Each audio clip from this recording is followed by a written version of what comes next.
आप देख रहे हैं न्यूज़ सैर इंडिया और मैं हूं अरफाज अहमद डैंग। आज जिस तरह से आप जानते हैं जम्मू कश्मीर की सिचुएशन जो बनी हुई है, आए दिन जो है जम्मू में खासकर जो है प्रदर्शन जो है ज़ोरों शोरों पे किए जा रहे हैं और जितनी भी पॉलिसीज़ आती हैं उनके खिलाफ होते हैं। डेली वेजर्स सड़कों पे हैं, जितने भी ऑल डिपार्टमेंट्स के डेली वेजर्स हैं काफ़ी देर से अपनी मांगों को लेकर सड़कों पे हैं, लेकिन उनके लिए कोई पॉलिसी जो है वो फ्रेम नहीं हो पाई है। हाँ, जो दहशतगर्द जिनको कहा जाता है, मिलिटेंट्स जिनको कहा जाता है, उनके लिए पॉलिसी फ्रेम की जा रही है। और आज काफ़ी सारी तंजीमों ने जो है इस फैसले के ख़िलाफ़ जो है बीजेपी के ख़िलाफ़ बहुत काफ़ी कड़े अल्फाजों में जो नारे लगाए, काफ़ी प्रोटेस्ट हुए। और इसी सब पे बातचीत करने के लिए हमारे से मौजूद हैं ऋषि किलम कौल जी, जो कि नेशनल जॉइंट सेक्रेटरी हैं एनसीपी यूथ विंग के। सर, स्वागत है आपका न्यूज़ सैर इंडिया में। जी शुक्रिया। ऋषि जी, क्या कहना चाहेंगे, किस तरह की सिचुएशन बनी हुई है? 370 और 35 से जब तोड़ा गया था, बड़े दावे किए गए थे, वादे किए गए थे कि जम्मू कश्मीर की तरक्की होगी, करप्शन को दूर भगाया जाएगा, अनएम्प्लॉयमेंट यूथ को जो है नौकरियां दी जाएंगी, लेकिन देखने में सब उलट आ रहा है। तो क्या कहना चाहेंगे? देखिए 370 जब हटा तो हमारी पार्टी में एनसीपी पार्टी की बात कर रहा हूँ, मैं दिल्ली गया तो माननीय शरद पवार जी से मेरी बात हुई। मैंने कहा हमें समर्थन करना है इस पे या नहीं। उन्होंने मेरे को एक ही बात कही कि अगर ये युवाओं के हित में है, अगर ये डेवलपमेंट की बात पे है, अगर बीजेपी सरकार कह रही है कि हम डेवलपमेंट करेंगे, विकास करेंगे, युवाओं को रोजगार मिलेगा, तो हम समर्थन करते। लेकिन फिर एक साल भी बीत गया तो हम देखते गए कि क्या होगा। लेकिन जो युवाओं को उम्मीद थी, जो डेवलपमेंट की उम्मीद थी, वो कहीं ना कहीं मतलब मायूसी हमें मिला।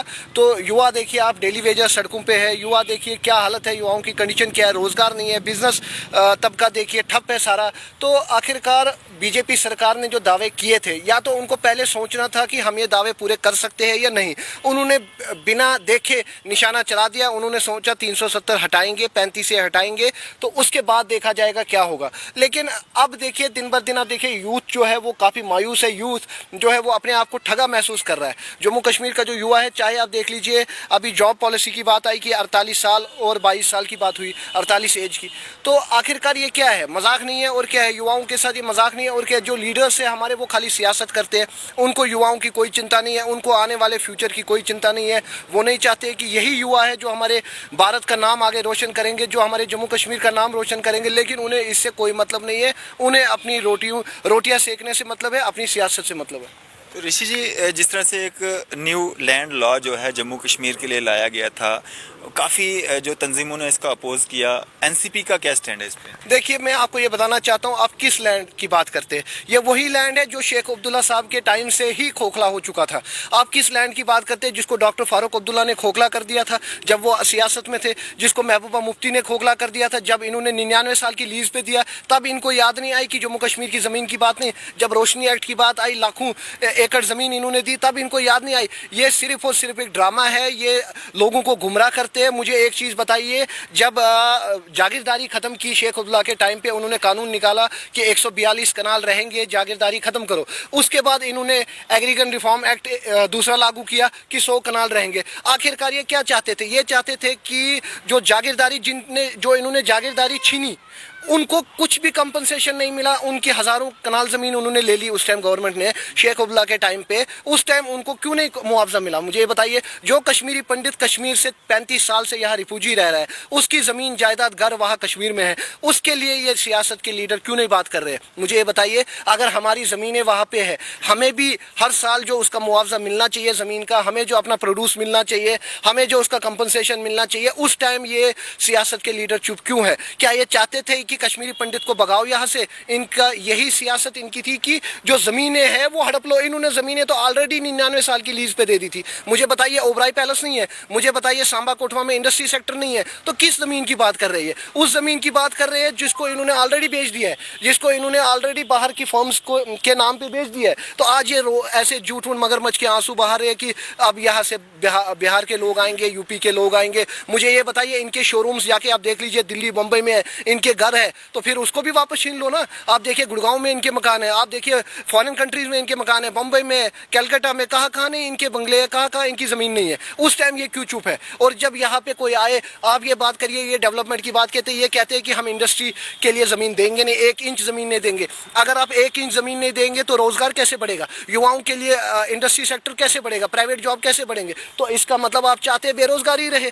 आप चाहते हैं जो यहाँ का युवा है वो अनपढ़ ही रहे, गाँव के लोग जो है, गाँव के युवा है वो अनपढ़ ही रहे और वो हमारे नीचे दबे रहे। और जब नेशनल कॉन्फ्रेंस के लीडर आए, पीडीपी के लीडर आए, कांग्रेस के लीडर आए, उस टाइम आप जिंदाबाद करें उनको, बस यही चाहते हैं कि वो हमारे गुलाम रहे। लेकिन अब मैं इन्हें बताना चाहता हूँ, अब लोग पढ़े लिखे हैं, लोग अब वो नहीं रहे कि वो आपके गुलाम है कि शेख अब्दुल्ला साहब आए तो वो जिंदाबाद कर रहे हैं, फारूक अब्दुल्ला साहब वो जिंदाबाद। अपने बच्चे आपके फॉरेन में पढ़ रहे हैं, अपने बच्चे आपके तरक्की कर रहे हैं, और जम्मू कश्मीर का नौजवान जो है उसके हाथ में आपने गन दे दिया, उसको बोलते हैं कि पत्थर जाके मारो। क्यों? क्यों? वो किसी की औलाद नहीं है, उसका फ्यूचर कुछ नहीं है, वो नहीं चाहता है कि वो भी फॉरेन कंट्रीज में जाके पढ़े, वो भी बिजनेस करे। उसको आप पत्थर थमाते हैं, उसको आप गुमराह करते हैं 370 के नाम पे, उसको आप गुमराह करते हैं 35A के नाम पे, उसको आप गुमराह करते हैं कि बाहर से यूपी बिहार से लोग आएंगे। ये कौन सी बात है? अगर हिंदुस्तान एक है तो यूपी बिहार का मतलब क्या है?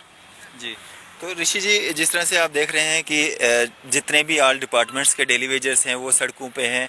एसपीओज़ की जो है खस्ता हालत है, क्योंकि उनकी तनख्वाहें इस काबिल नहीं है कि अपने फैमिलीज़ को, अपने बच्चों को अच्छे से जो है पाल पाएँ, संभाल पाएँ।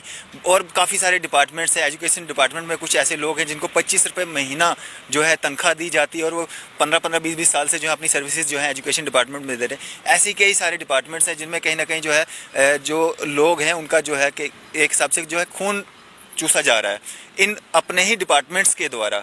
तो उसके बरकस जो है हमारी जो एडमिनिस्ट्रेशन है, हमारे जो सरकार है, वो जो पॉलिसी बनाने जा रही है, जिनको मिलिटेंट्स कहा जाता है, जिनको दहशतगर्द कहा जाता है, जिनको एक माहौल ख़राब जो करते हैं, जो बंदूक उठा के जो गलत रास्ते पे जाते हैं, उनके लिए एक पॉलिसी बनाने जा रही है। तो इसको कैसे देखेंगे? जहाँ एक तरफ बीजेपी ये कहती थी कि मिलिटेंट्स या दहशतगर्द के खिलाफ हमारी एक जो है मुहिम है, तो क्या यही मुहिम है कि आप यूथ को जो है इंकरेज कर रहे हैं कि आप गन उठाएं और हम आपको रोज़गार देंगे?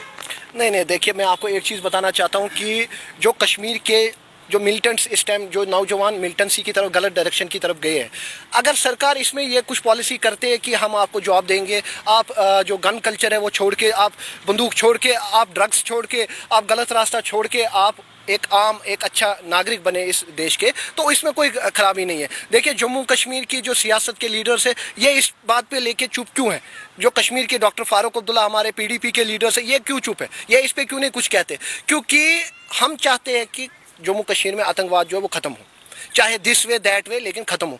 देखिए रही बात डेली वेजर्स की, तो डेली वेजर्स का जो मसले हैं हम उनके साथ हैं, उनके साथ हम यही एक बात हमेशा कहते हैं कि जो बाहर के स्टेट्स में आप देख लीजिए, ना पीएचई डेली वेजर मिलेंगे, ना आपको आंगनवाड़ी मिलेंगे, ना आपको कुछ मिलेंगे।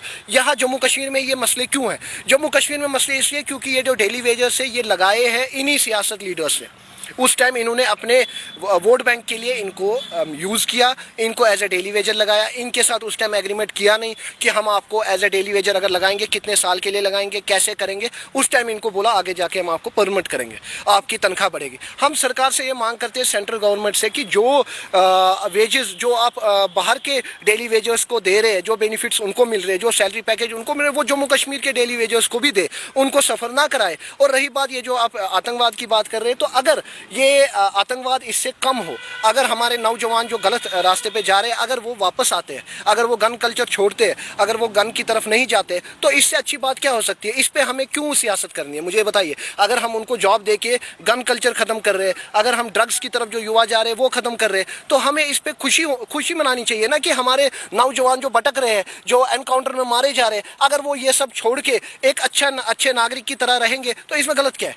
मुझे ये बताइए, इसमें सियासत करने की क्या बात? तो ये जो लोग अपोज कर रहे हैं, इसको अपोजिशन कर रहे हैं, उनके बारे में क्या मैं उनसे ये कहूँगा कि आप अपोजिशन कह रहे हैं, आप गुमराह कर रहे हैं जम्मू के लोगों को, जम्मू के युवाओं को। उनको आप ये कह रहे हैं, मैं काफ़ी देर से सुन रहा हूँ, कुछ दिन से, कि उनको ये कह रहे हैं कि देखो जी आप डेली वेजर हो, और उनको बोल रहे हैं कि जॉब। अगर आप क्या चाहते हो कि आतंकवाद को और बढ़ावा दे, आप चाहते हैं जो नौजवान हमारे कश्मीर के हैं वो और आतंकवाद की तरफ जाए, हम यही चाहते हैं। हमारे एलजी साहब ने भी एक अच्छा एक सिस्टम उन्होंने जो ये एक पॉलिसी रखी है कि हम उनको ऑफर कर रहे हैं कि आप जॉब्स लीजिए, आप बाकी चीज़ें लीजिए, लेकिन अगर गन कल्चर आप ख़त्म करना चाहते हैं, अगर आप जो नौजवान गलत रास्ते पे जा रहे हैं, जो पाकिस्तान की तरफ जा रहे हैं, जो आज़ादी की डिमांड की तरफ भटक रहे हैं, जो पत्थरबाज की तरफ जा रहे हैं, अगर आप उनको सही ट्रैक पे ला रहे हैं तो इसमें गलत क्या है? कोशिश करने में गलत क्या है? मैं यही अपील करूंगा हमारे जो लीडर्स है जम्मू के कि आप भी इसका साथ दें। अगर हमारी जम्मू कश्मीर में डेवलपमेंट की बात होती है, हमारे गन कल्चर खत्म होगा, हमारे यहाँ पे ड्रग्स की तरफ जो युवा जा रहे हैं वो खत्म होगा, तो इसमें गलत क्या है?